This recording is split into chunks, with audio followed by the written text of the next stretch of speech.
Hello, everyone. Tonight we begin with a whisper from the sands of ancient Egypt, where the Nile's breath is your only mercy and the shadow of the pharaoh's pyramid looms like a god's fist. Imagine this. You're hauling a limestone block heavier than your dreams, your back screaming, the sun flaying your skin to ribbons. The air smells of dust and despair, and every step is a gamble with death, crushed by stone, swallowed by heat, or cursed by the gods for a misspoken prayer. Could you survive a single day as a laborer building the Great Pyramid of Giza? Spoiler, you wouldn't. Let's find out why. Oh, and before we dive in, tell me, where are you watching from? What time is it where you are? Drop a comment. I'd love to know who's curled up in their blanket with me tonight. The dawn is a blade of gold slicing through the desert, and you're already awake, your body aching from a night on a straw mat thinner than your patience. You're in Giza, around 2600 BCE, one of thousands bound to the pharaoh Khufu's dream of immortality. The camp is a sprawl of mud brick huts, alive with the groans of waking laborers and the sharp tang of barley porridge cooking over dung fires. Your hands are calloused, your feet cracked, and your tunic, little more than a linen rag, clings to your sweat. You're not a slave, not exactly. You're a farmer drafted for the flood season, when the Nile drowns your fields and the pharaoh claims your strength. But freedom is a word you don't know, not here, where the overseer's whips crack like thunder and the gods watch with unblinking eyes. You shuffle into line, your stomach growling as you grab a clay bowl of porridge and a crust of bread so hard it could break teeth. The air is thick with flies, there buzz a constant whine, and you swat at them, your patience fraying. You're not alone. Hundreds of men surround you, their faces weathered, their eyes dull with exhaustion. There's a rhythm to the camp, a grim pulse of shouts and footsteps. But you're out of step, your body still learning the weight of this life. You choke down the porridge, its taste like wet earth, and try not to think of your village, your family, the fields you'll never see if a stone crushes you today. The overseer's shout cuts through the haze, a bark in a tongue you barely understand. His name is Tahotep, or so the whispers say, a man with a face like carved granite and a whip that sings of pain. He's not cruel, not exactly, just efficient, his eyes scanning the line for weakness. You avoid his gaze, but you feel it, heavy as the limestone blocks waiting at the quarry.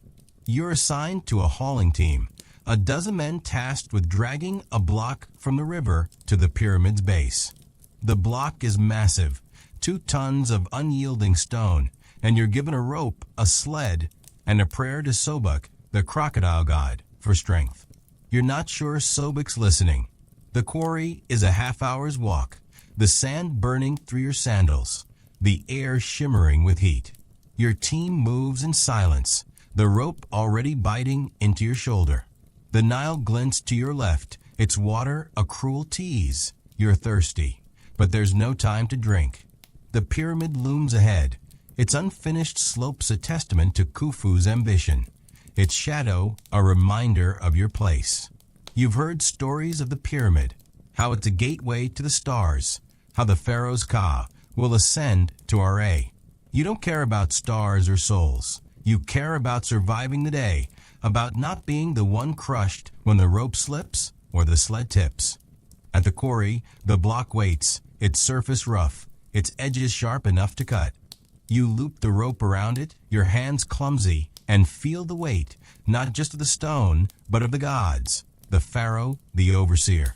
Tahotep watches from a distance, his whip coiled, and you notice a woman standing beside him, her presence jarring in this world of men and stone. Her name is Merit, or so you overhear, a priestess of Hathor, goddess of love and destruction. Her linen dress is pristine, her eyes lined with malachite, and she holds a sistrum, its metal rings jingling softly. She's not here to help you. She's here to bless the stone, to ensure the gods approve. But her gaze lingers on you, and it's not kind. It's like she sees your fear, your weakness, and finds it wanting. You pull, your team grunting in unison, the sled creaking as it slides over the sand. The rope burns your shoulder, your feet slip, and the stone resists, as if it knows it's destined for eternity, and you're not. The sun climbs higher, its heat a physical weight, and your mouth is so dry you can't swallow. You think of your old life, of scrolling through feeds or dodging emails, but those are dreams. And this is real. The rope, the stone, the whip. A man beside you, his face lined like papyrus, mutters a prayer to Osiris, god of the dead. You want to pray too, but you don't know the words, and the gods feel distant, their statues cold despite the heat. The sled lurches, and you stumble, the rope jerking your arm.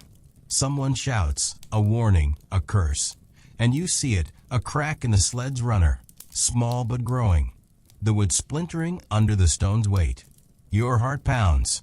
If the sled breaks, the block falls, and you're the closest, your body a fragile thing against 2 tons of limestone. Do you shout to Tahotep, risking his anger for stopping the work? Or do you keep pulling, hoping the sled holds, gambling your life on a splintered piece of wood?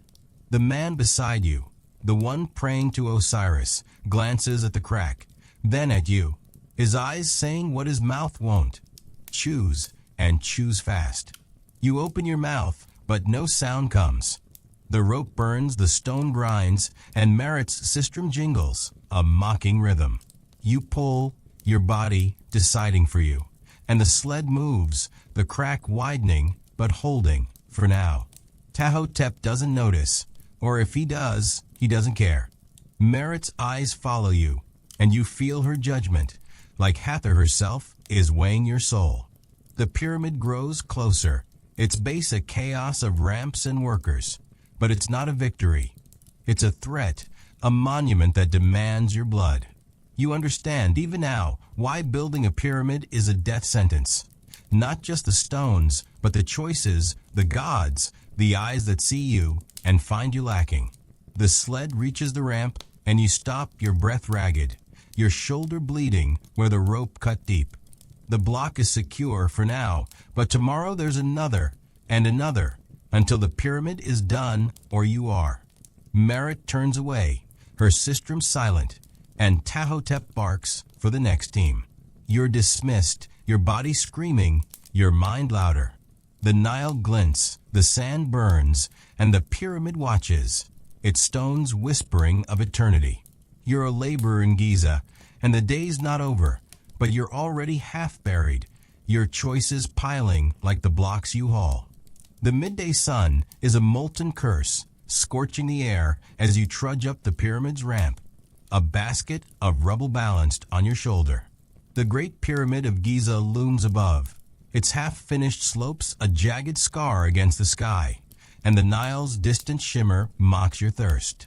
Your tunic is soaked, clinging to your skin like a second wound, and the sand underfoot burns through your sandals, each step a reminder of your fragility. You're a laborer in ancient Egypt, 2600 BCE, bound to Khufu's eternal dream, and the weight of the basket is nothing compared to the weight of survival. The air smells of dust, sweat, and the faint metallic tang of stone, and the ramp vibrates with the grunts of men, the creak of sleds, the overseer shouts. You're not hauling blocks today, you're clearing debris, a task that feels endless, like sweeping the desert itself. Your hands, raw from yesterday's rope, grip the basket's rough reeds, and your back screams with every step. The ramp is narrow, its limestone slick with sand and sweat, and you keep your eyes down, avoiding the drop to your left, where the ground waits like a hungry god. You've seen men fall, heard the crack of bone, the silence that follows, and you don't want to be one of them. The basket's rubble shifts, a sharp stone jabbing your shoulder, and you wince, shifting the load. You're not alone. Dozens of laborers climb with you, their faces masks of exhaustion, their bodies bent under baskets or tools. There's a rhythm to it, a grim march, but you're offbeat, your steps too slow, your strength too thin. The ramp levels out, and you reach the working platform, a chaos of men and stone. Masons chip at blocks, their chisels sparking, while others haul sleds or mix mortar. The air thick with a sour stench of natron and lime. You dump your basket into a pile, the rubble clattering, and wipe sweat from your brow, your hand leaving a streak of dust.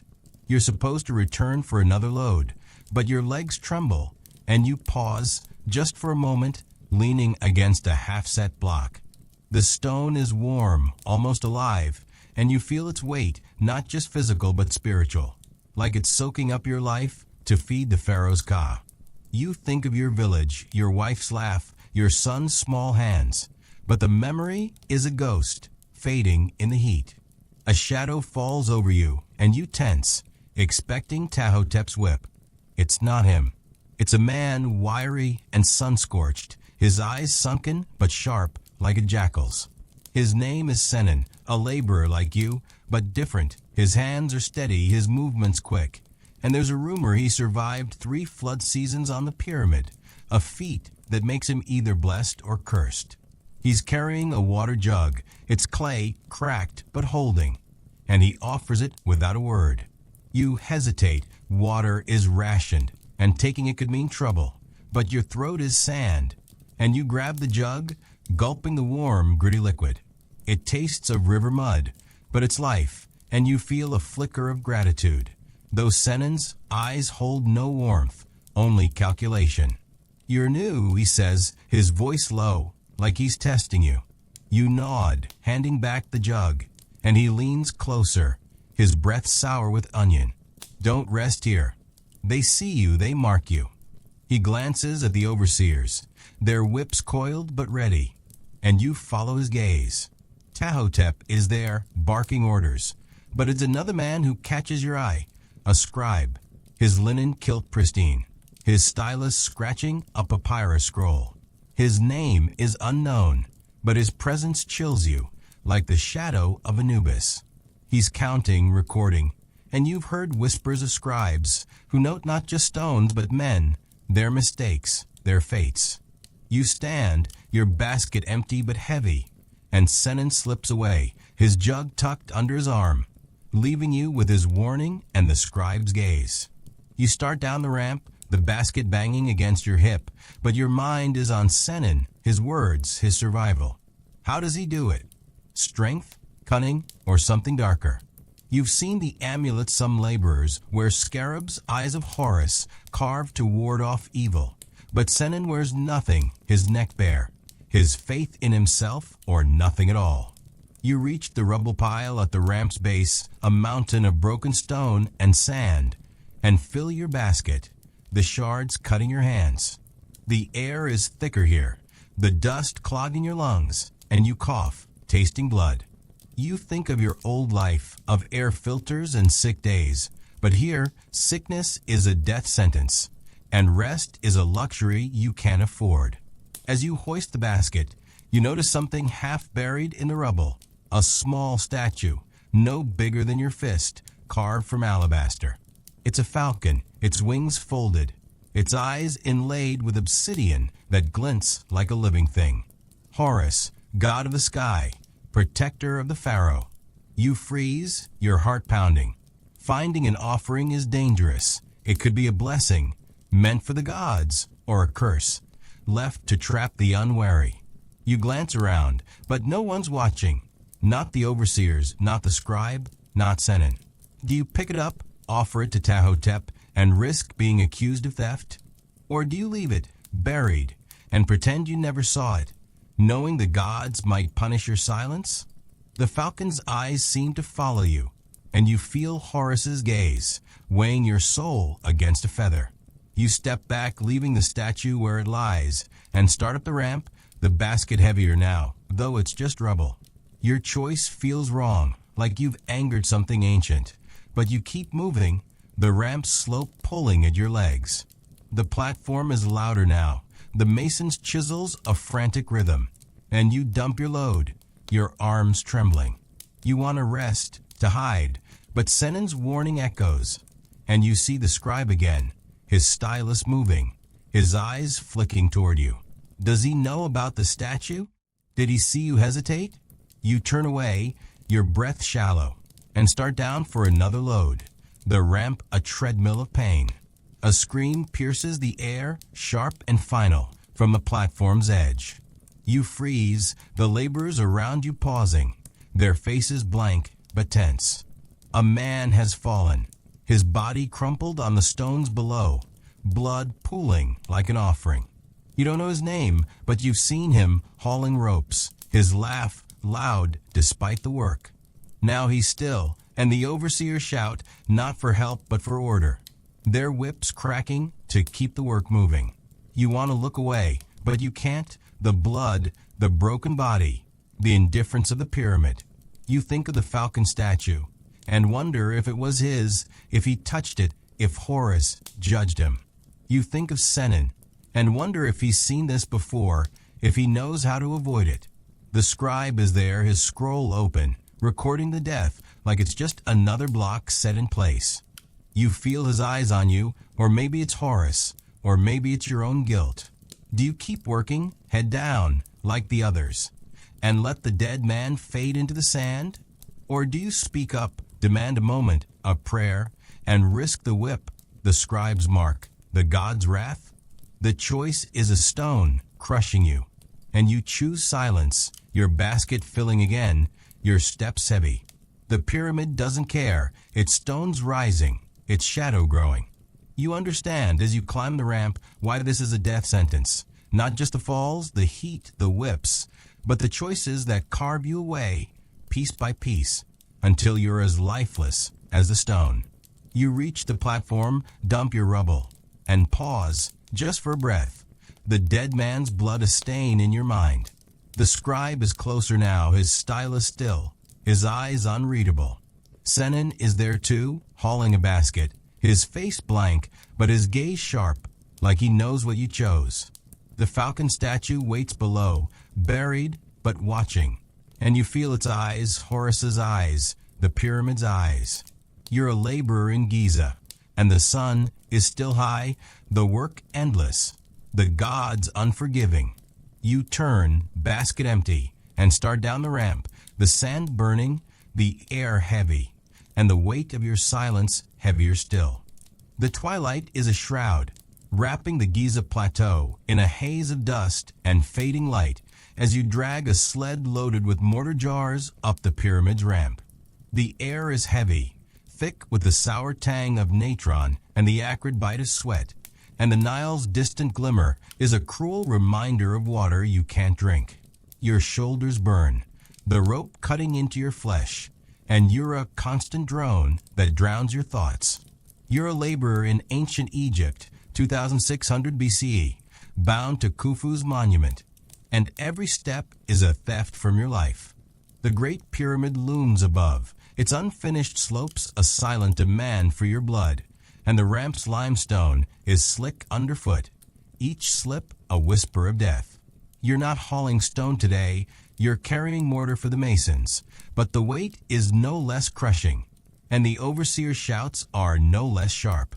Your team, 6 men, their faces carved with exhaustion, pulls in silence, the sled's wooden runners groaning under the jar's weight. Your hands, blistered from days of labor, grip the rope, and your back screams with every heave. The sun is gone, but the heat lingers, a phantom pressing against your skin, and the torches lining the ramp cast shadows that dance like the god themselves. You think of the man who fell, his blood a stain you can't unsee, and of Senin, his jackal eyes and cryptic warnings. You think of the falcon statue buried in the rubble, and feel its gaze, Horus watching, judging. You're not sure what's worse, the pyramid's hunger or the choices it forces, each one a cut that leaves you less human. The ramp twists upward, narrow and treacherous, and you keep your eyes on the sled, avoiding the drop to your right, where the sand waits to swallow the careless. You've seen the bodies carried away, their names unrecorded, their families left to guess. The mortar jars clink softly, their clay surfaces slick with condensation, and you pray they don't crack, because a broken jar means a whipping, or worse. Your team's rhythm is uneven, the man behind you broad-shouldered, his beard flecked with dust, grunting with every pull. You don't know his name, but you've seen him pray to Thoth, god of wisdom, his lips moving in the dark. You want to pray too, but your gods are distant, their names lost in the haze of your old life, where deadlines were your only overseers. A low hum breaks your focus, a sound so faint it's almost a wind, but it's not. It's coming from the platform above, a chant, rhythmic and heavy, like the heartbeat of the pyramid itself. You strain to hear, your breath ragged, and catch words, Anubis, Osiris, names that chill you despite the heat. The ramp levels out, and you see it, a small shrine, carved into the pyramid's unfinished side, its interior lit by a single torch. A statue stands within, jackal-headed Anubis, his eyes painted red, his hands holding a scale. Before him kneels a man, his back bare, his voice the source of a chant. He's not a laborer, not with that clean linen kilt. And you realize he's a priest, his presence a blade in the night. You stop, your team halting, the sled creaking to a rest. The overseer, not Tahotep, but another, his face pocked with scars, shouts for you to move, but you're transfixed. The priest's chant grows louder, and you see something in the shrine, a clay tablet, its surface etched with symbols you don't know, but one stands out, a reed crossed with a snake, like a warning or a curse. You think of the falcon statue, and your skin prickles, the air suddenly heavier, like the gods are breathing too close. The priest turns, his eyes meeting yours, and you see his face, lined ancient, but alive with a fire that makes you step back. His name is unknown, but his gaze is await, and you feel marked, like the tablet symbols are carved into you. The overseer's whip cracks, not touching you but close enough to sting, and you pull, the sled lurching forward. The priest returns to his chant, but you feel his eyes, or Anubis's, following you. The platform is a chaos of torches and men, masons mixing mortar, laborers hauling blocks, the air thick with dust and shouts. You unload the jars, your arms trembling, and stack them near a mason's bench, their clay cool against your palms. You're supposed to return for another load, but the shrine pulls at you. Its chant a thread you can't cut. You glance at your team, their faces blank, and see the broad-shouldered man watching the shrine too, his lips moving, maybe praying, maybe cursing. A hand grips your arm, and you flinch, expecting the overseer. It's Senin, his jackal eyes glinting in the torchlight, his grip tight but not cruel. "Don't look," he whispers, his voice a hiss. "Not at him. Not at that." He nods toward the shrine, and you see fear in his face, a crack in his survivor's mask. You want to ask why, to demand what the tablet means, but his grip tightens, and he pulls you toward the ramp, away from the shrine. You look, you're his, he says, and you don't know if he means the priest or Anubis or something worse. You nod, your throat dry, and he releases you, slipping into the crowd, his shadow gone before you can blink. You start down the ramp, the empty sled lighter, but no less cruel, its ropes still biting your hands. The chant fades, but the tablet's symbols linger in your mind, the reed and snake twisting like a living thing. You think of Senin, his fear, his survival, and wonder what he's seen, what he's buried to stay alive. You think of the fallen man, his blood, and wonder if he looked too long, if Anubis weighed his soul and found it wanting.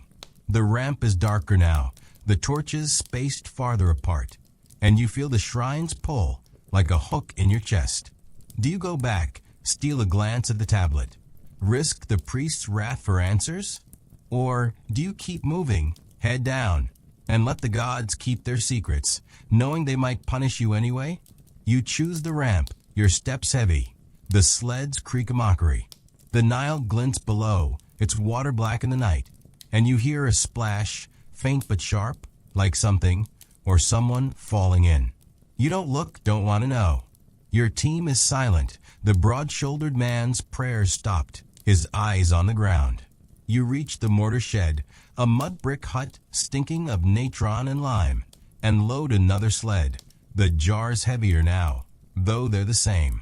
Your hands bleed, the cuts reopening, and you wrap them in a strip of linen torn from your tunic. The pain a reminder you're still alive, for now. As you start back up, you see him, the priest, standing at the ramp's base, his torch casting a halo of red light. He's alone, the shrine empty behind him, and he's holding the tablet, his fingers tracing its symbols. He doesn't look at you, but you feel his presence like a cold wind in the desert. You pull harder, the sled groaning, and your team moves faster, as if they feel it too. The priest chant starts again softer, and you catch a word. Ka, the soul, the part of you the pyramid claims. You think of the pyramid, its stones, its hunger, and realize the tablet isn't just a prayer. It's a ledger, a record of souls, yours included. You reach the platform, unload, and pause, your breath ragged. The priest is gone, the shrine dark, but the tablet's symbols burn in your mind, and you know you're not free. Senon's warning, you're his, is a chain, and you're bound to Anubis, to the pyramid, to the choices that carve you away. You start down the ramp, the night pressing close, the Nile whispering. You're a laborer in Giza, and the gods don't sleep, their scales always weighing, their ledgers never full. The sled pulls you, the ramp holds you, and the tablet waits, its reed and snake a promise of something you can't outrun. The dawn is a thief, stealing the cool of night as you kneel in the sand near the pyramid's base, your hands scraping at a pile of broken limestone to fill a basket. The air is sharp with the scent of dust and the faint, bitter tang of natron from the mortar sheds, and the Nile's distant hum is a cruel tease to your parched throat. Your tunic is stiff with sweat and grime, your knees bruised from hours of crawling, and the great pyramid of Giza looms above, its half-built slopes a silent judge of your labor. You're a laborer in ancient Egypt, 2600 BCE, bound to Khufu's eternal monument, and every shard you gather is a piece of your life ground to dust. The camp stirs behind you, a low hum of voices and clattering pots. But here, at the pyramid's edge, you're alone, or as alone as you can be with the god's eyes on you. Your fingers bleed, the limestone's edges slicing through your calluses, and you wince, wiping your hands on your tunic, leaving streaks of red and gray. You're clearing debris today, a task that feels pointless. There's always more rubble, more sand, more work. But the overseers don't care about meaning, only results. The basket is heavy, its reed splintering into your shoulder, and you stand, your back protesting, to carry it to the dump pile. The pyramid's ramps are alive with movement, sleds groaning, men shouting, whips cracking, and you navigate the chaos, your steps careful on the uneven ground. You've seen men trip, their basket spilling, their bodies whipped for carelessness, and you don't want to be one of them. The dump pile is a mound of shattered stone and discarded tools, a graveyard of labor, and you tip your basket, the rubble clattering into the heap. As you turn to go, something catches your eye, a glint in the pile, half buried under a broken chisel. It's a scarab carved from green jasper, its surface polished to a sheen, its legs tucked as if ready to roll the sun across the sky. Khepri, god of rebirth, symbol of the dawn. You freeze, your heart thudding. Scarabs are sacred, offerings to the gods or charms for the dead, and finding one here in the rubble feels like a trap. You glance around, but the overseers are distant, their shouts aimed at a team struggling with a sled. Do you pick it up, offer it to Tahotep, and risk being accused of stealing a holy thing? Or do you leave it, buried, and pray Khepri doesn't curse your silence? You step back, your sandal crunching on a stone, and leave the scarab where it lies, its green glow haunting you as you return to the rubble pile.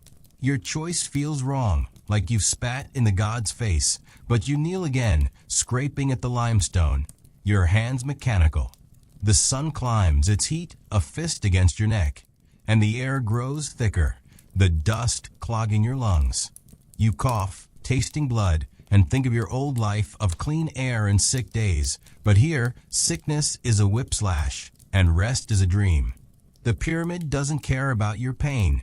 It demands, and you give until you break. A shadow moves across the sand, and you look up, your heart lurching. It's not an overseer, but a woman, her linen dress frayed but cleaner than yours, her hair bound with a linen strip. Her name is Neith, or so you've heard, a healer who tends the camp's wounds when the priests allow. Her eyes are sharp like a heron's, and she carries a basket of herbs, their scent cutting through the dust, mint, coriander, something bitter you can't name. She's not here for you, not really. She's heading to the workers' huts, but her gaze lingers, and you feel seen, exposed, like she knows about the scarab, or your fear, or the weight of your choices. You're bleeding, she says, nodding at your hands, and you glance down, surprised to see the cuts still oozing, the sand clinging to the red. You shrug, because words are effort, and she kneels beside you, uninvited, pulling a cloth from her basket.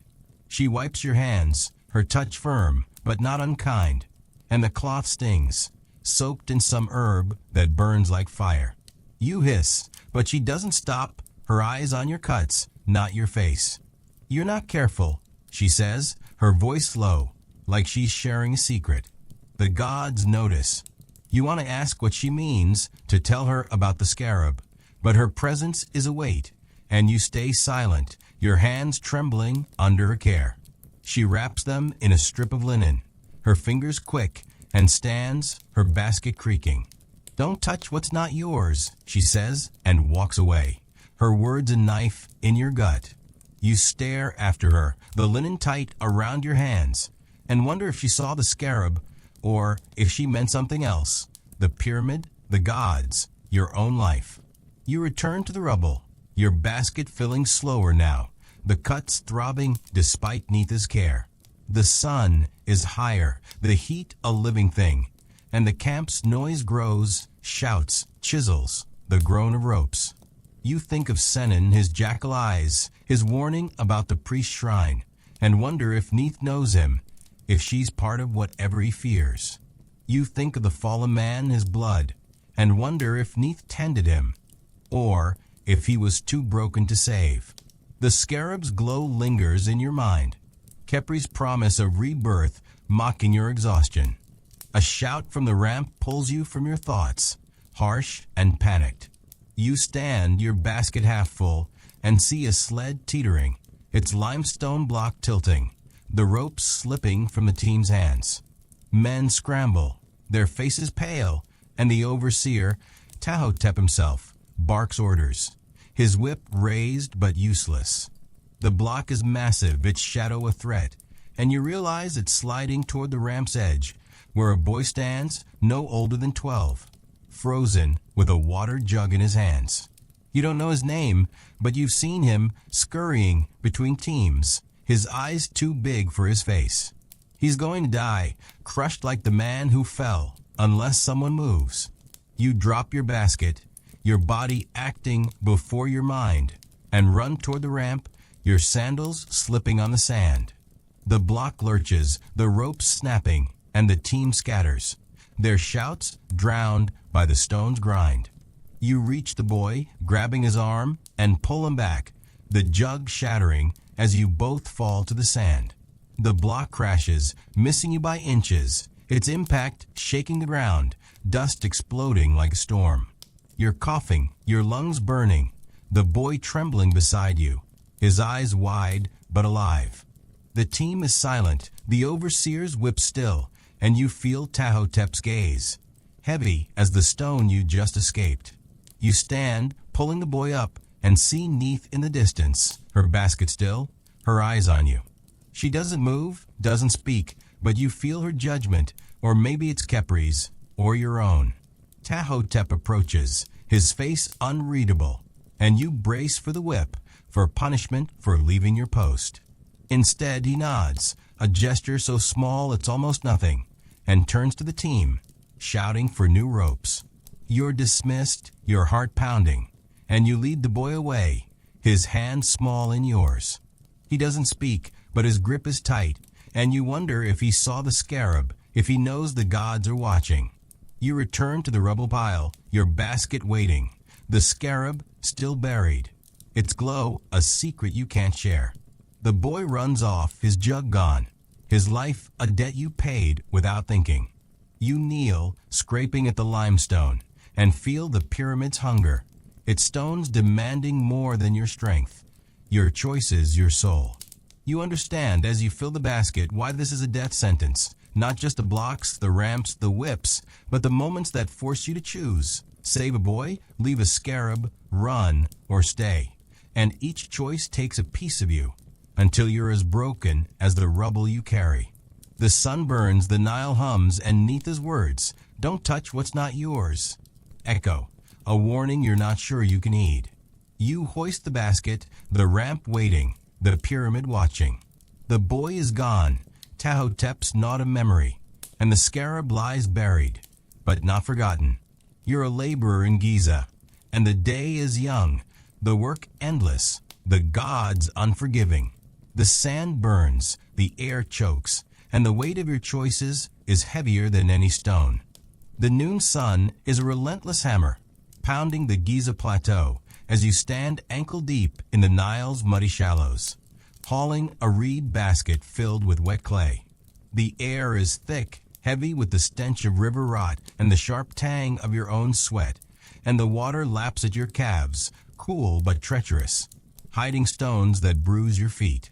Your tunic is soaked, clinging like a second skin, and your hands, bandaged from Neetha's care, ache as they grip the basket's splintered handles.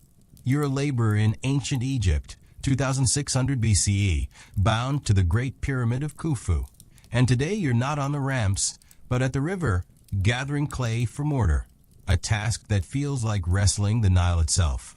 The pyramid looms in the distance, its unfinished slopes a silent demand, and the shouts of overseers echo across the water, sharp as the crack of a whip. Your team, 5 men, their bodies lean and scarred, works in silence, their baskets sloshing as they wade through the shallows. The clay is heavy, its weight pulling at your shoulders, and every step is a fight against the river's current, sluggish but strong enough to trip the unwary. You've heard stories of men swept away, their bodies found downstream, or not found at all, offered to Sobuk, the crocodile god, who lurks in the reeds. You keep your eyes on the water, watching for ripples, for the glint of eyes, and try not to think of the scarab you left buried, or Neetha's warning, or the boy you saved, his small hand a ghost in yours. The pyramid doesn't care about your fears. It demands your labor, your life, your soul. You scoop another handful of clay, its texture slick and cold, and pack it into the basket, your fingers sinking deep. The river smells of life and death, fish and mud, and something sharper, like blood. And you wonder if it's your hands, bleeding again through Neetha's bandages, or something else, something the Nile keeps hidden. A man nearby, his beard matted with clay, curses softly, his basket slipping, and you glance at him, his eyes hollow but fierce, like he's fighting more than the river. You don't know his name, but you've seen him on the ramps, his shoulders broad but bowing, his prayers to Ta, god of craftsmen, a whisper in the dust. You want to speak, to ask his name, but words are heavy here, and silence is safer. A shadow moves on the bank, and you tense, expecting Tahotep's whip. It's not him. It's a man tall and gaunt, his linen kilt stained but finer than yours, his head shaved like a priest's. He carries a staff, its tip carved with an ankh, the cross of life, and his eyes are dark, unblinking, like the obsidian in the falcon statue you found. His name is Himiunu, or so the whispers say, an architect of the pyramid, a man who speaks to Khufu himself. He's not here to work, but to watch, his presence a chill in the heat, and you feel his gaze, not on you, but through you. like he's seeing the pyramid's future, your bones buried in its shadow. You lower your eyes, scooping clay faster, but his staff taps the ground, a rhythm that feels like a countdown. The river's current shifts, tugging at your legs, and you stumble, the basket lurching. Clay spills, a dark smear in the water, and you curse, scrambling to save what's left. Himiunu's staff stops, and you feel his eyes now, sharp as a chisel. The man with the matted beard grabs your arm, steadying you, his grip hard but not cruel. "Careful," he mutters, his voice low, like he's afraid the river will hear. You nod, your heart pounding, and pack the basket again, the clay heavier now, like it's punishing you.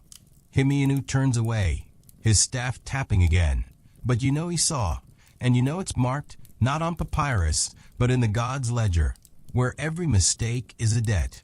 You wade to the bank, your basket full, and dump the clay into a pile, its wet slap echoing in the heat. The overseer, a man with a scar across his cheek, not Tahotep, nods but doesn't speak, his whip coiled at his hip. You're supposed to return to the river, but you pause, your legs trembling, and notice something in the mud, a small amulet shaped like a lotus flower, its blue faience glinting like the Nile at dawn. It's an offering to Neith, goddess of creation and war, the same Neith who shares the healer's name. You freeze, your breath catching. Another sacred thing, like the scarab, like the falcon, left where it shouldn't be. Is it a test, a trap, a curse? You think of the healer's warning, don't touch what's not yours, and feel the amulet's pull, its lotus petals a promise or a threat. You step over it, leaving it in the mud, and wade back into the river, your basket empty, but your mind heavy. The choice feels wrong, like you've angered Neith or the healer or both, but touching it felt like inviting worse. The man with the matted beard is there, scooping clay, and he glances at you, his eyes narrowing, like he saw the amulet or your hesitation. You're learning, he says, his voice a grunt, and you don't know if he means the river, the work, or the gods. You nod, scooping clay, but the amulet's glow lingers, and you feel Himiunu's staff, tapping somewhere on the bank, a rhythm that binds you to the pyramid's hunger. A cry splits the air, raw and desperate, from upstream. You turn, the water swirling around your knees, and see a man thrashing, his basket gone, his arms flailing. The current has him or something else, Sobuk, maybe, or the Nile's own wrath. Your team freezes, the overseer shouting, but no one moves, their faces blank with fear or resignation. You think of the boy on the ramp, his life a debt you paid, and your body moves before your mind, wading toward the man, the river fighting you with every step. The man with the matted beard grabs your arm, his grip like iron. "Don't," he says, his eyes fierce. He's gone. You hesitate. The man's cries weaker now, his body sinking. And you see Himiunu on the bank, his staff still, his face unreadable. You pull free, but it's too late. The man is gone, the river smooth again, its surface hiding what it took. You stand, the water cold, your basket floating away, and feel the weight of your choice or lack of one. The overseer's whip cracks, not at you, but at the air, a warning to keep working. And you wade back, your hands empty, your heart heavier. The man with the matted beard doesn't look at you, his hands scooping clay, but you feel his judgment, or maybe it's your own. Himiunu is gone, his staff's rhythm a memory, but you know he saw, and you know the gods did too, Sobuk's teeth, or Neitha's arrows waiting for your next mistake. You grab a new basket, the reeds cutting your palms, and return to the river. The clay's weight, a punishment you deserve. The amulet is still there, half buried, its lotus glowing like a star in the mud. You step over it again, but it feels alive, watching, and you wonder if it's tied to the man who drowned, or the scarab, or the tablet in the shrine. You wonder if everything in Giza is connected, a web of debts and curses, and you're caught, struggling to breathe. The sun burns, the river pulls, and the pyramid looms. its stones whispering of eternity, your life a fleeting offering. You dump another load, the overseers gnawed grudging, and wade back, the Nile's current stronger now like it's angry. The man with the matted beard works beside you, silent, his prayers to tar a faint hum. You want to ask about the amulet, about Himiunu, about survival, but his face is closed, and the river is loud, drowning your courage. You scoop clay, your hands bleeding, and feel the pyramid's hunger, its gods, its choices. You understand, as you wade deeper, why this is a death sentence. Not just the river, the stones, the whips, but the moments that force you to choose. Save a man, leave an amulet, fight or yield. And each choice is a cut, bleeding you dry until you're part of the pyramid forever. The Nile hums, the clay weighs, and the lotus waits, its glow a promise you can't trust. The dusk is a bruise across the Giza sky, its purple haze heavy with the scent of cooling sand and the faint, acrid bite of torch smoke. You stand on a narrow ledge of the Great Pyramid's unfinished slope, your hands gripping a wooden mallet, your tunic stiff with dried clay and sweat. The Nile glints below, a silver thread in the fading light, and the shouts of laborers echo from the ramps, a rhythm as relentless as the sun that scorched you all day.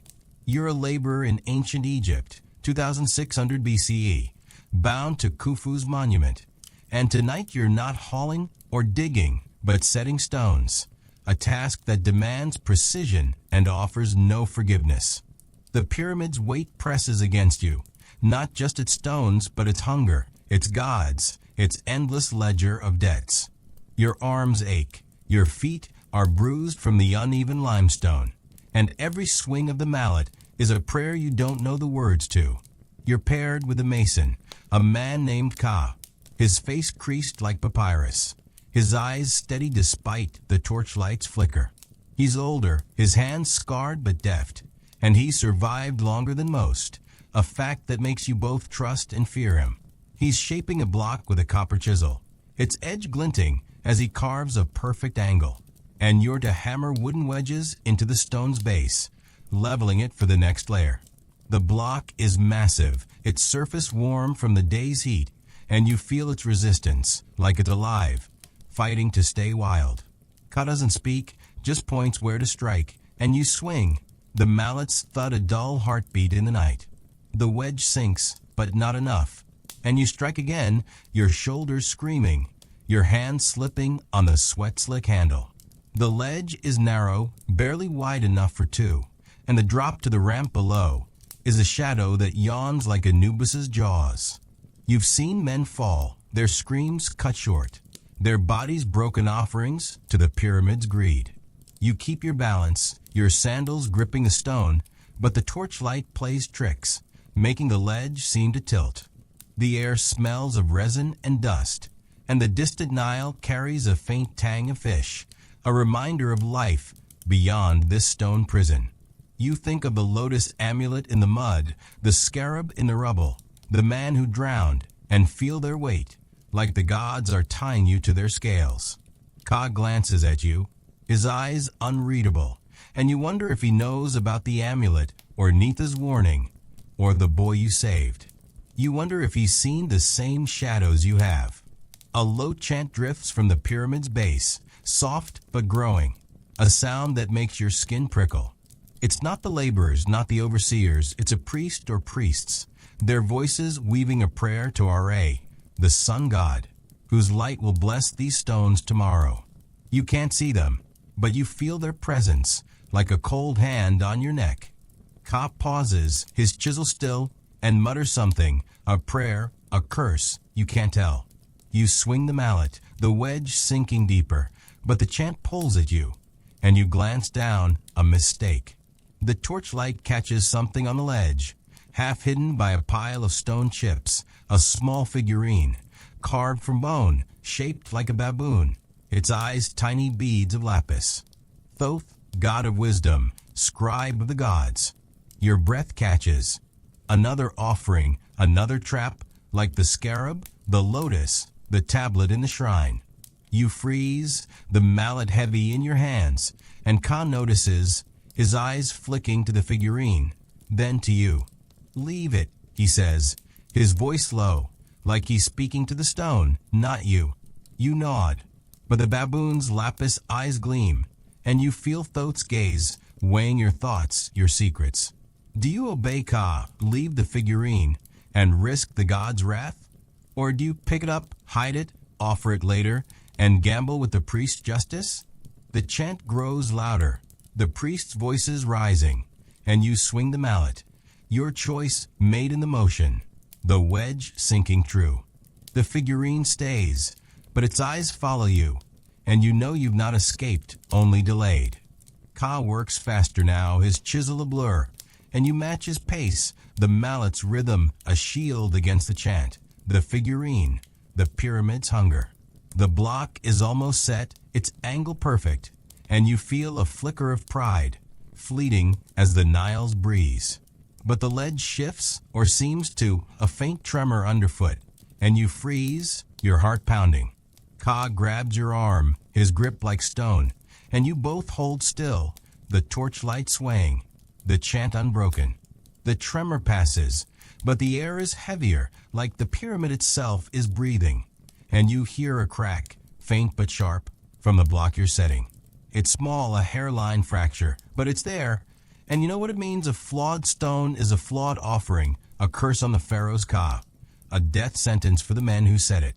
Ka's face hardens, his eyes on the crack, and you see the choice in his silence.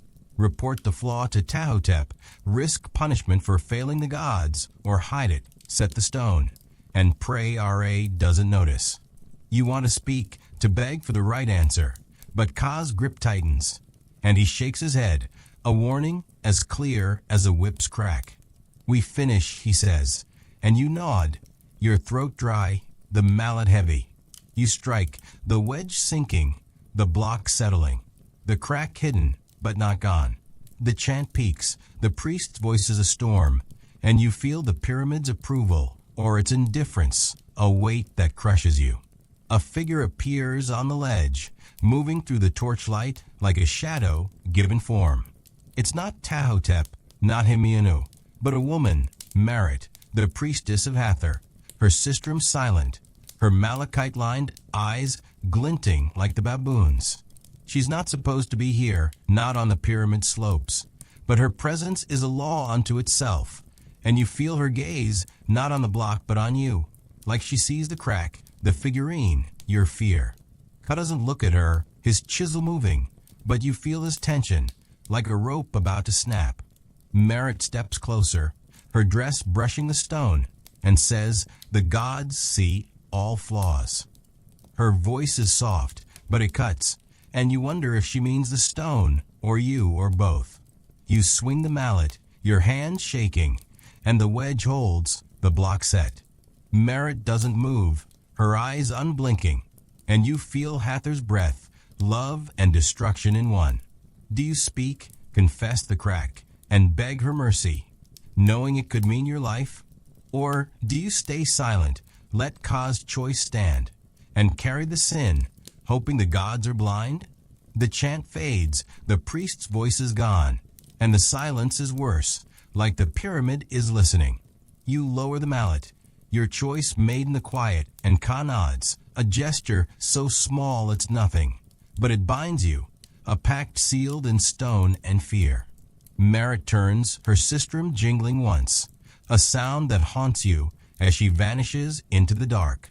Ka packs his tools, his face closed, and you follow, the ledge narrow, the figurine still there, its lapis eyes watching. You descend to the ramp, the pyramid's weight heavier now, the crack a secret you'll carry to your grave, or sooner. The torches flicker, the Nile hums, and you think of the boy, the amulet, the drowned man, and know they're part of this, a ledger of flaws the gods never forget. Ka walks ahead, his shadow long, and you wonder if he's cursed, or blessed, or just surviving, like you're trying to. The camp waits below, its fires small against the night, and you trudge toward your hut, your body screaming, your mind louder. The baboon figurine, Merit's words, the crack, There's stones in your chest, and you know you're not free. You understand, as you collapse onto your mat, why this is a death sentence. Not just the falls, the heat, the whips, but the secrets you keep, the flaws you hide. The gods see. The pyramid is more than stone. It's a mirror, reflecting your choices, your sins, your end. You close your eyes, the chant a ghost in your ears, and the crack in the stone is a crack in you, waiting to break. You're a laborer in Giza, and the night is no refuge. Its shadows full of lapis eyes and silent scales. The morning sun is a blade of fire, slicing through the Giza plateau as you crouch in the shadow of a limestone block, your hands trembling as you tie a rope around its jagged edges. The air is thick with the scent of sand and the faint, sour tang of your own fear, and the Nile's distant hum is a mockery of the thirst clawing at your throat. Your tunic is tattered, soaked with sweat, and your feet are raw, the sandals worn to scraps by days of hauling and climbing. You're a laborer in ancient Egypt, 2600 BCE, bound to the Great Pyramid of Khufu. And today you're back on the ramps, dragging a block to the pyramid's growing slopes. The pyramid looms above, its stones a testament to your suffering, its shadow a reminder of the gods' unyielding gaze. Every knot you tie is a prayer for the rope to hold, for the block not to slip, for your life to last another day. Your team, 10 men, their faces etched with exhaustion, works in grim silence, their hands looping ropes, their shoulders braced for the pull. The block is massive, 2 tons of unyielding limestone, and the sled beneath it creaks, its runners worn from countless trips. Your hands, still bandaged from Neetha's care, but bleeding through, burn as you tighten the knots, the rope's fibers biting like teeth. You think of Ka, the mason, and the cracked stone you hid, its flaw a secret that haunts you like the baboon figurine's lapis eyes. You think of Merit's warning, the drowned man, the lotus amulet, and feel their weight, like the gods are carving your name into their scales. The ramp waits, it slopes steep and slick, and you know one misstep could crush you, or worse, damn you. The overseer's shout, Tahotep's voice, harsh as a whip's crack, snaps you to attention. He's pacing the ramp's base, his granite face unreadable, his whip coiled but ready. You stand, your team forming a line, and grip the rope, its tension a lifeline and a noose. The sled groans as you pull, the block inching forward, the sand grinding underfoot. Your shoulders scream, your feet slip, and the heat presses down, a god's hand crushing you. The ramp is a battlefield, its limestone worn smooth by sweat and blood, and you've seen men fall here, their bodies broken offerings to the pyramid's hunger. You pull harder, your breath ragged, and try not to think of the crack or Ka's silence, or the gods who see all flaws. A figure watches from the ramp's edge, not Tahotep, but a man, his frame slight, his linen kilt stained with ink and dust. His name is Imhotep, or so the whispers call him, a scribe who serves Himeyunu, the architect, and whose stylus is said to write the fates of men as well as stones. His eyes are narrow, his hands clasped behind him, and he's holding a papyrus scroll, its edges curling in the heat. You feel his gaze, not on the block, but on you, like he knows about the crack, or the figurine, or the choices you've made. You pull, the rope burning, and wonder if Imhotep's scroll holds your name, your sins, your end. The block moves, the sled steady, but your heart pounds, and you feel the pyramid's hunger, its gods whispering through Imhotep's ink. The ramp steepens, and the block resists, its weight a defiance of your will. A man in your team, his hair gray and thinning, stumbles, his rope slipping, and the sled lurches, the block tilting. You shout, your voice raw, and lunge to steady the rope, your hands bleeding through the bandages. The team pulls, their grunts a desperate prayer, and the sled rights itself, the block settling. The gray-haired man scrambles up, his eyes wide with fear, and you see Tahotep's whip rise, then fall, not striking but promising. Imhotep's stylus moves, a faint scratch you can't hear but feel, and you know the man's mistake is recorded, a debt to the gods, or to Khufu, or both. You keep pulling, the ramp endless, the block a tyrant. The air grows hotter, the sun a furnace, and your mouth is so dry you can't swallow. You think of your old life of water bottles and breaks, but here, water is a ration, and rest is a whip slash. The gray-haired man pulls beside you, his breath wheezing, and you see something around his neck, an amulet, a tiny ankh, its wood worn smooth. It's a symbol of life, a plea to Osiris, but it looks fragile, like it could snap under the rope strain. You want to ask about it, to know if it saved him, but his eyes are on the block, and you stay silent, your own prayers unspoken, your gods unknown. A low hum rises from the pyramid's base, a chant that makes your skin crawl. It's the priests again, their voices weaving a prayer to Sekhmet, goddess of war and healing, her lioness jaws a threat and a promise. You can't see them, but you feel their power like a storm gathering in the heat. The chant grows, and you notice something on the ramp, half hidden by a pile of sand, a small clay vial, its surface etched with a lion's head, sealed with wax. An offering to Sekhmet, or a healer's tool, left where it shouldn't be, like the scarab, the lotus, the baboon. Your heart lurches. Touching it could bless you, or curse you, or mark you for the priest's wrath. You glance at Imhotep, his stylus still, his eyes on the vial. And you know he sees it, sees you. You pull, your choice made in the motion. The vial untouched, its lion head gleaming in the sun.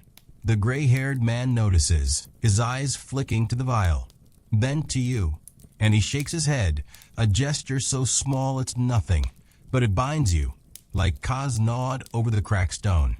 The block moves, the ramp levels, and you reach the platform, the masons waiting, their chisels ready.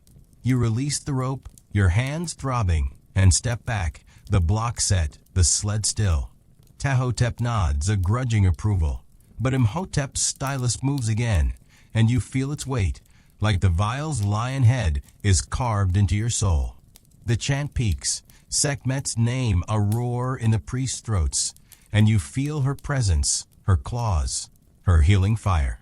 You think of Neith, the healer, and wonder if she prays to Sekhmet, if she left the vial, if she knows about the crack. You think of the gray-haired man, his ankh, his stumble, and wonder if he's marked, like you, like the drowned man, like the boy. The platform is a chaos of torches and men, the masons working, the overseers shouting, and you're dismissed, your team trudging down the ramp, the gray-haired man silent beside you. You want to speak, to ask about the vial, the ankh, the gods, but his face is closed, and the sun is high, burning away your courage.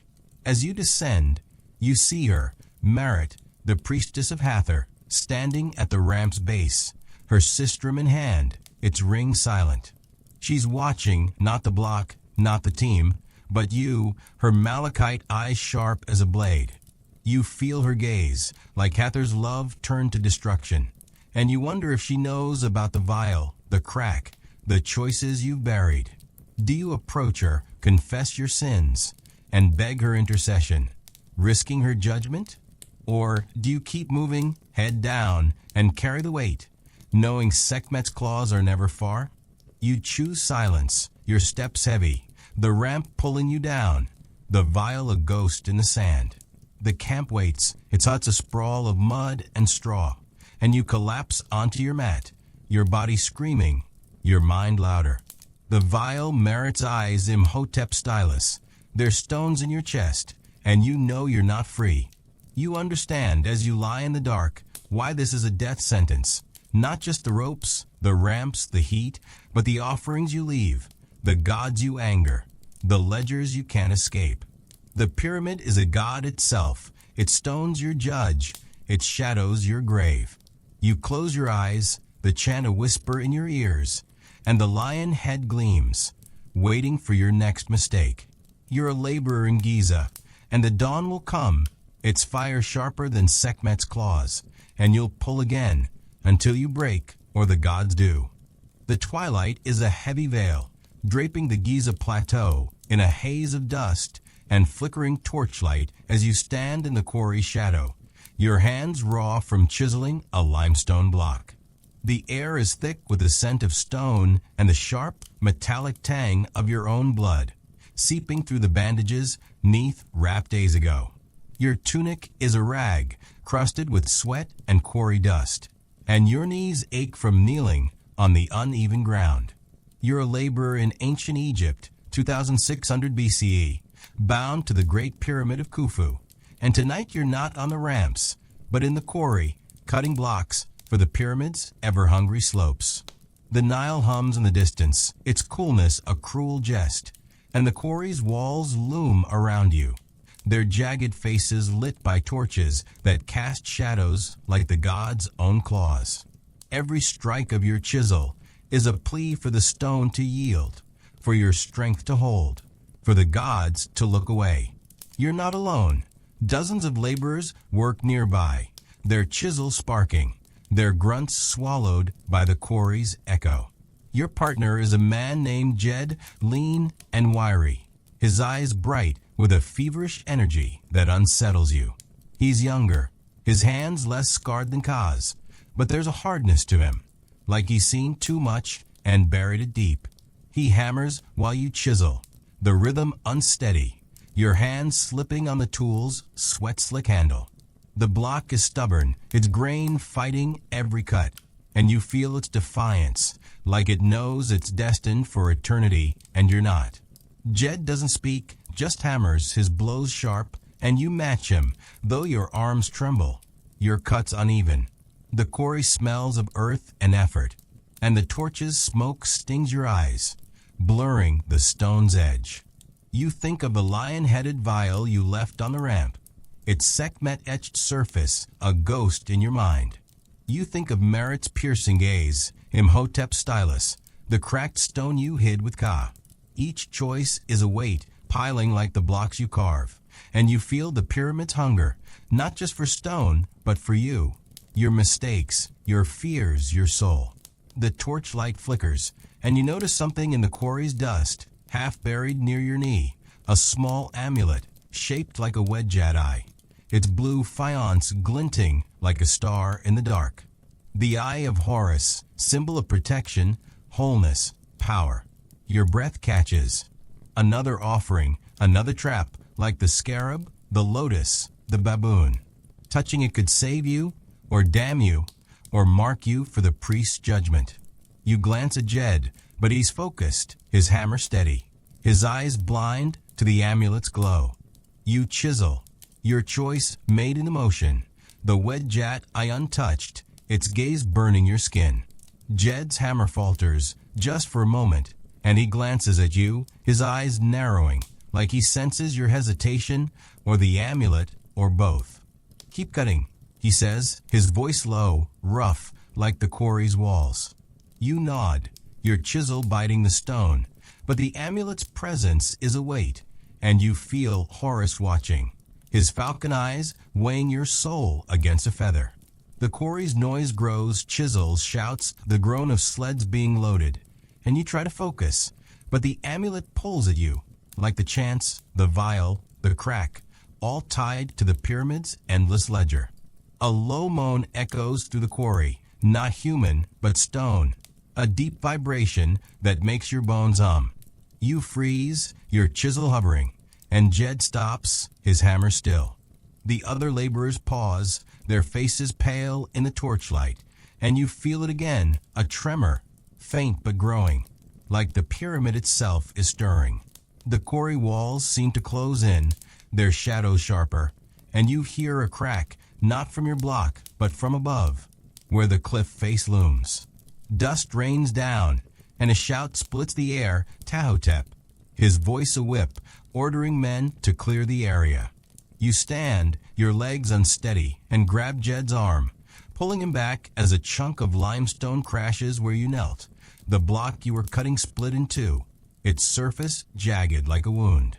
The amulet is gone, buried under the rubble, and you feel its absence or its presence. Like Horus's eye is still watching. Jed's breath is ragged, his eyes wide, and you see fear in him, a crack in his hardness. We're cursed, he whispers, so soft you barely hear. But the word is a blade, cutting through the quarry's chaos. You want to argue, to say it's just stone, just chance, but the tremor, the crack, the amulet, they're signs. And you're not sure you don't believe. Tahotep's whip cracks, not at you, but at the air. And you move, dragging Jed toward the quarry's edge, where the overseers herd men like sheep, their torches swaying in the dust. A figure stands apart, untouched by the chaos, a woman, her linen dress pristine, her hair bound with gold. It's not Merit, not Neath, but another, her face unfamiliar, but her presence heavy, like a god's shadow.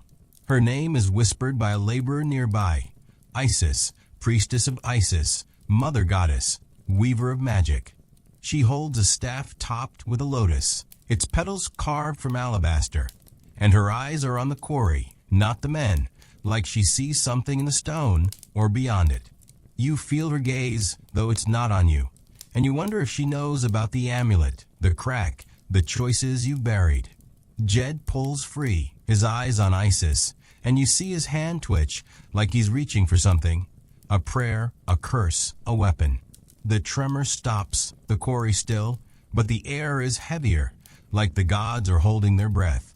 Tahotep shouts for work to resume, but the men are slow, their hands shaking, their eyes on the cliff face, waiting for another fall. You return to your block, or what's left of it, and kneel, your chisel useless against the ruin. Jed hammers at a new block, his blows frantic, like he's fighting the curse he named. You want to speak, to ask about the amulet, about Isis, about survival. But his face is closed, and the quarry's noise drowns your courage. You pick up a shard of the broken block, its edge sharp, and feel its weight, like it's a piece of the pyramid's anger, or yours. Isis moves, her lotus staff tapping the ground, and she stops near your block, her shadow falling over you. She doesn't speak, but her eyes meet yours, and you feel a chill, like the Nile's depths are rising to swallow you. The stone speaks, she says, her voice soft but clear, like a bell in the dust. What does it say to you? You blink, your throat dry, and glance at the broken block. Its crack a mirror of the one you hid with Ka. Do you answer, confess the crack, the amulet, your fear, and beg her wisdom, risking her judgment? Or do you stay silent, let the stone keep its secrets, and carry the curse, knowing Isis's magic could bind or break you? You lower your eyes, your choice made in the silence, and chisel at the new block, the shard still in your hand, a weight you can't drop. Isis turns, her staff tapping, and vanishes into the quarry's shadows, her lotus a ghost in the torchlight. Jed's hammer slows, his eyes on the spot where she stood, and you see his hand clutch his tunic, like he's hiding something, an amulet, a scar, a sin. The quarry hums again, not with tremors, but with work. The laborers chisels a desperate rhythm. Tahotep's whip, a constant threat. You chisel, your cuts uneven, and feel the pyramid's hunger, its gods, its choices. The broken block lies at your feet, the amulet buried. And you know they're part of you now, like the crack, the vial, the boy you saved. You understand as you strike the stone why this is a death sentence. Not just the falls, the dust, the whips, but the signs you leave, the gods you defy, the curses you carry. The night deepens, the torches guttering, and you work on, Jed beside you, his feverish energy fading, his eyes dull. The quarry is a prison, its walls your judge, its stones your sentence. You think of Isis, her question, what does it say to you? And hear the stone's answer. You're flawed, like the block, like the pyramid, like the god's ledger. You chisel, your hands bleeding, and the Wedjat eye watches from the rubble. Horus's gaze a promise of protection or punishment. You're a laborer in Giza, and the dawn will come, It's fire sharper than Isis's magic, and you'll carve again until you break, or the gods do. The quarry echoes, the Nile whispers, and the stone speaks, its voice a curse you can't outrun. The midday sun is a tyrant, its heat flaying the Giza plateau as you trudge through the workers' camp, a clay jug of water balanced on your shoulder. The air is thick with a stench of dung fires and the sour tang of unwashed bodies, and the Nile's distant shimmer is a cruel tease to your cracked lips. Your tunic is a tattered shroud, crusted with quarry dust and sweat, and your hands, still bleeding through Neitha's bandages, tremble under the jug's weight. You're a laborer in ancient Egypt, 2600 BCE, bound to the Great Pyramid of Khufu. And today you're not hauling stones or chiseling blocks, but delivering water to the ramps, a task that feels like mercy until you realize it's just another chain. The pyramid looms beyond the camp, its unfinished slopes a silent demand, and the shouts of overseers cut through the haze, sharp as the chisels that carve your days. The camp is a sprawl of mud brick huts, alive with the clatter of pots and the low hum of exhausted voices. You weave through the chaos, your sandals crunching on sand and straw, careful not to spill the jug, because a drop wasted is a lash earned. Laborers slump in the shade, their faces hollow, their eyes tracking you, not with hope, but with hunger, knowing the water's not for them. You're supposed to deliver it to the ramp teams, where the sleds groan and the blocks rise, but the jug is heavy, and your legs ache, each step a negotiation with the ground. You think of the Wedjat amulet buried in the quarry, Isis's lotus staff, the cracked stone you hid with Ka, and feel their weight, like the gods are tying your soul to their scales. Your every choice a debt recorded. A child darts past, no older than 7, his ribs sharp under his skin, clutching a crust of bread. You don't know his name, but you've seen him scavenging scraps, his eyes too old for his face. He glances at the jug, then at you. And you see the question he doesn't ask. Can he have a sip? You want to stop to pour a handful into his cupped hands, but the overseers are watching, their whips coiled in the distance, and water is rationed. It's theft a crime. You keep walking, your heart twisting, and the child disappears into the camp, his shadow swallowed by the huts. You think of the boy you saved on the ramp, his small hand in yours, and wonder if this child will be next, or if he's already marked, like the drowned man, like you. The path to the ramps is a gauntlet of heat and dust, the pyramid's shadow growing as you approach. You pass a small shrine, its mud brick walls crumbling, and see a statue within, a crocodile, its jaws open, its eyes painted green. Sobuk, god of the Nile, protector and devourer. There's a fresh offering at its base, a pile of fish bones, their smell cutting through the dust, and you feel Sobuk's gaze, like the rivers pull when you waited for clay.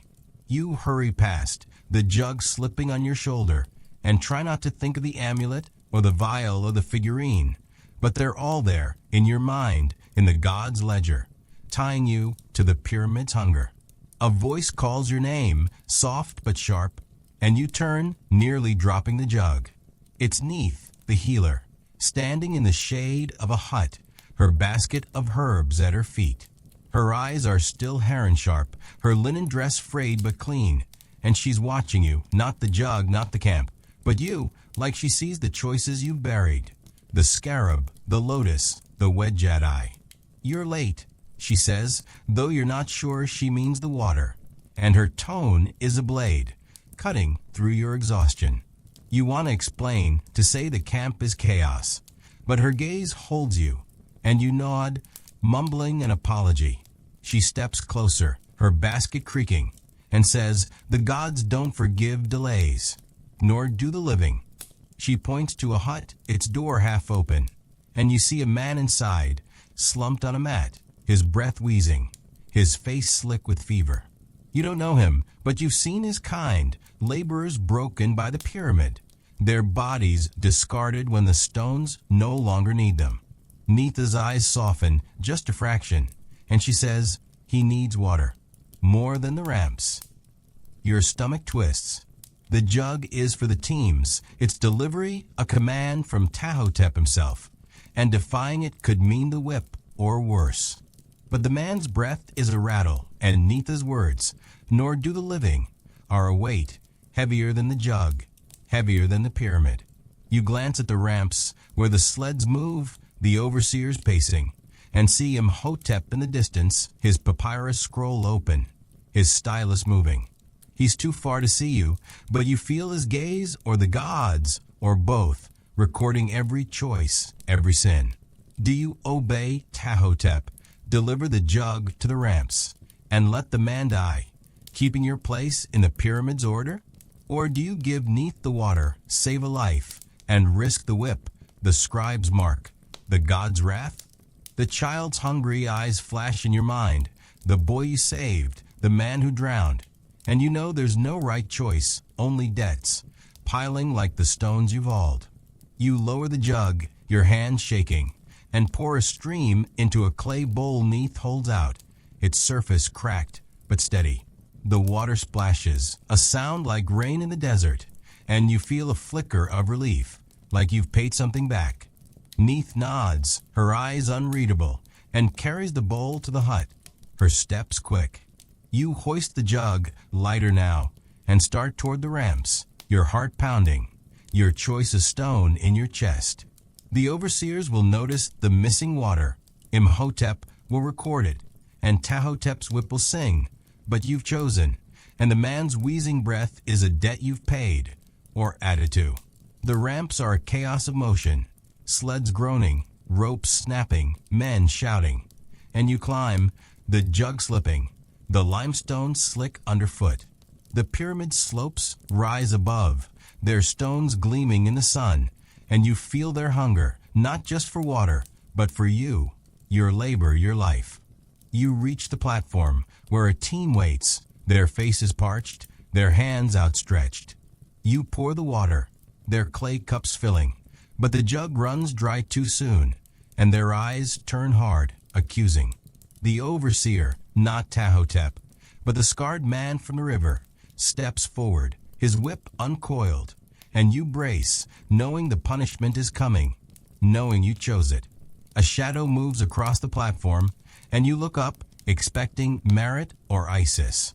It's Senin, his jackal eyes glinting, his water jug empty, his presence a surprise in this chaos. He's not on your team, not assigned to the ramps, but he's here, watching, his gaze flicking to the overseer, then to you. You gave it away, he says, his voice low, not a question, but a judgment. You nod, your throat dry, and he shakes his head, a gesture that's not pity, but warning. They'll mark you, he says, and you know he means Imhotep, Tahotep, the gods. He turns, slipping into the crowd, and you're alone, the overseer's whip rising, the laborer's eyes on you, the pyramid's shadow heavier than ever. The whip falls, not on you, but on the air, a warning, and the overseer barks for you to return to the camp, your task done, your debt unpaid. You descend, the jug empty, your hands bleeding, and feel the pyramid's gaze, its gods, its choices. The man in the hut, neath his care, Senin's warning. They're all part of you now, like the amulet, the crack, the vial. You understand as you trudge through the camp why this is a death sentence. Not just the whips, the heat, the stones, but the lives you touch, the debts you pay, the gods who never forgive. The pyramid is a ledger. It stones your sins. Its ramps your judge. You reach your hut, the mud brick walls a fragile shelter, and collapse onto your mat, your body screaming, your mind louder. The child's hungry eyes, the man's wheezing breath, Senin's jackal gaze. There's stones in your soul, and you know you're not free. The Nile hums, the camp quiets, and the pyramid watches. It slopes waiting for your next offering. You close your eyes, the whips crack a ghost in your ears, and the water you gave is a debt you'll carry until the gods or the pyramid or the whip claim you. You're a laborer in Giza, and the dusk is no refuge. its shadows full of Sobek's jaws and Imhotep's stylus, recording your end. The night is a suffocating shroud, its darkness heavy with the scent of dust and the faint, coppery tang of blood as you stand at the base of the Great Pyramid of Giza, your hands clutching a tattered linen sack filled with tools. The air is still, the Nile's distant hum a whisper of betrayal, and the pyramid looms above, its unfinished slopes a jagged silhouette against a sky prickled with stars. Your tunic is a ruin crusted with sweat, clay, and the quarry stone, and your body is a map of pain, blistered hands, bruised feet, a back that screams with every breath. You're a laborer in ancient Egypt, 2600 BCE, bound to Khufu's eternal monument. And tonight you're not hauling, chiseling, or delivering water, but facing a summons, a final reckoning for the choices you've made. The scarab, the lotus, the wedjad eye, the cracked stone, the water you gave, they're all debts in the god's ledger, and the pyramid is ready to collect. You are called here by a message, not written but spoken, whispered in the camp's shadows by a boy, not the one you saved, but another, his eyes hollow, his voice trembling. Come to the pyramid's base at midnight. Bring your tools. The gods demand it. No name, no reason, just a glance toward the ziggurat-like structure that made your blood run cold. You could have ignored it, hidden in your hut, pretended you're just a laborer. But the amulets, the priests, the cracks, they've marked you.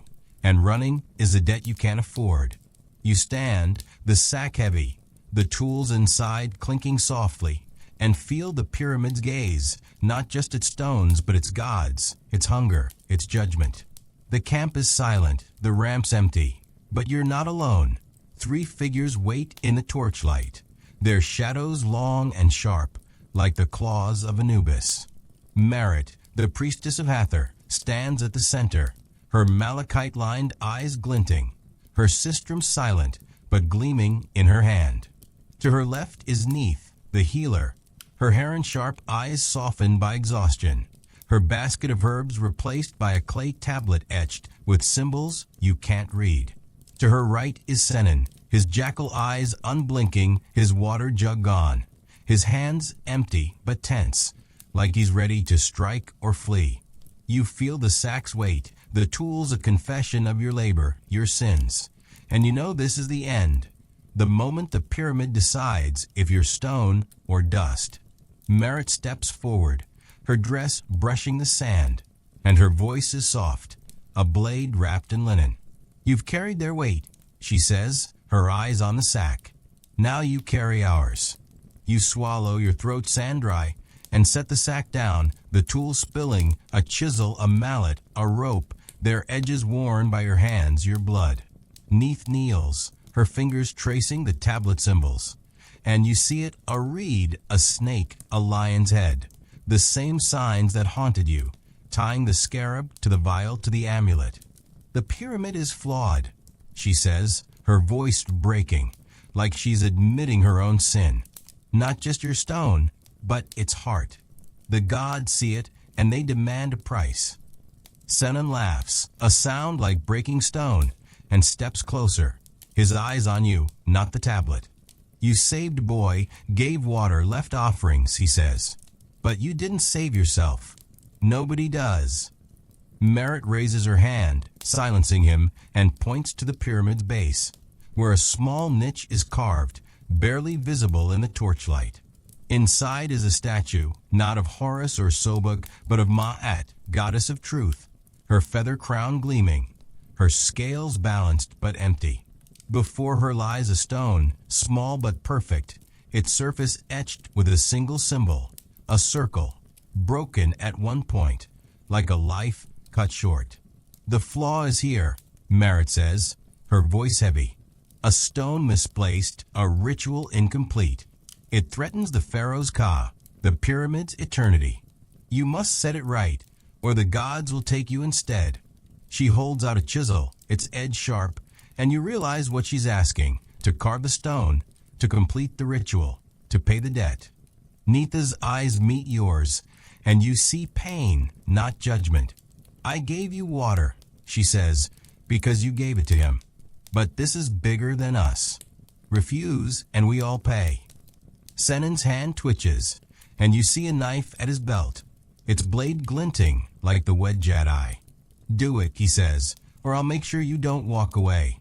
You look at the statue, Maat's feather, the broken circle, and feel the pyramid's hunger, its gods, its choices. The cracked stone you hid with Ka, the water you gave, the amulets you left, they've led to this, a final choice.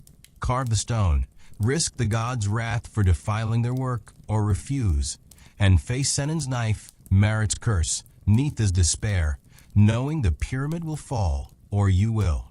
You think of the boy, his life, a debt you paid. You think of the drowned man, the child's hungry eyes, the crack you buried. You understand, standing in the pyramid's shadow, why survival is impossible. Not just the stones, the whips, the heat, but the ledger, where every choice is a debt, every debt a death. You're a laborer, not a priest, not a hero. And the gods don't want survivors. They want offerings, and you're the last. You look at Marat, her sistrum a silent threat, at Neith, her tablet a record of your sins, at Senon, his knife a promise of blood. The pyramid watches, its stones whispering, and you know there's no escape, only a choice that will break you. You take the chisel, its weight cold in your hand, and kneel before the niche, the statue's feather crown gleaming. The stone is small, its broken circle a wound, and you feel Maat's gaze, her scales tipping, your soul too heavy, too flawed. You carve, your hands shaking, the chisel biting the stone, the circle's edges smoothing, closing. The symbol changes, no longer broken, but whole, a seal, a prayer, a curse. The air grows heavier, the torchlight dimming, and you hear a hum, not from the priests, but from the pyramid itself, a sound that vibrates in your bones. Marat's sistrum jingles once, Neith's breath catches, and Senon steps back, his knife still, his eyes wide. The stone is done, its circle complete, and you drop the chisel, your hands bleeding, your heart pounding. The hum grows, a chant without words, and the niche glows, Maat's feather trembling, her scales shifting. You feel it, a pull, not from the gods, but from the pyramid, its stones alive, its heart beating. The flaw is gone, or you become it, your life the price for Khufu's eternity. Marat's eyes soften, but there's no mercy, only acceptance. It's done, she says, and turns, her sistrum silent. Neith sets the tablet at Maat's feet, a final record, and follows, her shadow fading. Senon lingers, his knife gleaming, and says, you paid. For now. He vanishes, leaving you alone with the statue, the stone, the pyramid. You stand, your legs unsteady, and feel the pyramid's approval or its indifference, a weight that crushes you. The hum fades, but the circle's glow lingers, a mark on your soul. You think of the boy, the water, the amulets, and know they were steps to this, a path you couldn't avoid. You understand, as you stumble toward your hut, why you wouldn't survive. Because the pyramid is a god, its stones your judge, its debts your grave. You chose to carve, to save the others, to complete the circle, but it's carved you, and you're no longer whole.